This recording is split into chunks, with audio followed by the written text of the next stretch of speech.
Ganito na lang daw lagi ang nangyayari. Paulit-ulit daw yung akusasyon laban nga kay Sara Duterte.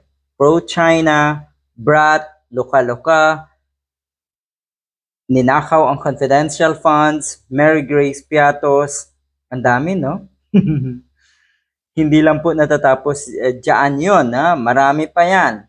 At ang sinasabi nga natong si Sara Duterte, paulit-ulit na lang daw kayo. Paulit na lang daw ang administrasyon na pinupukol sa kanya etong mga ito, pro-China, brat at kung ano-ano pa.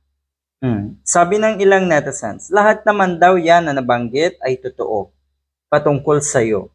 Kung tutuusin nga daw, may kulang pa. Sara the Explorer, feeling mo prinsesa ka daw. Yan, at marami pang iba. Para bang sinabi na itong si Sara Duterte na hindi nyo gawain yung mga ganyan din na paulit-ulit na pag-aakusa ng bangag sa nasa Malacanang. Paulit-ulit na kuno ay corrupt. Paulit-ulit na kuno ay pulveronic.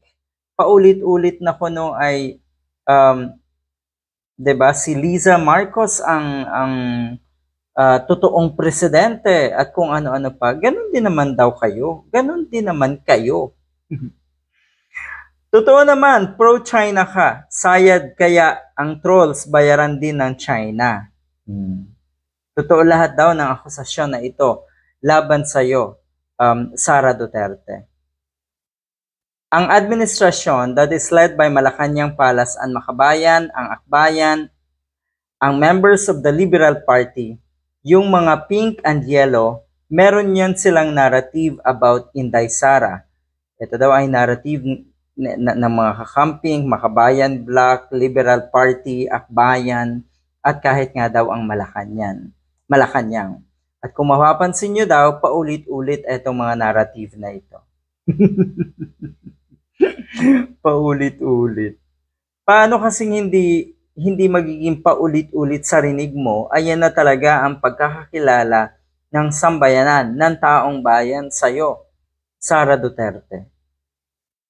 Isa pa, yung tipong madrama, nagmamalinis.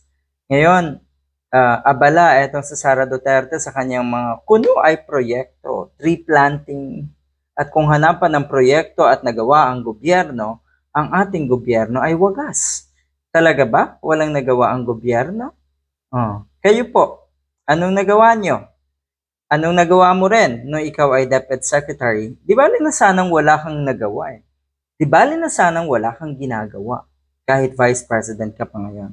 Mas okay yon kesa yung nagiging sakit at problema ka ng ating lipunan. Yun yung masaklap.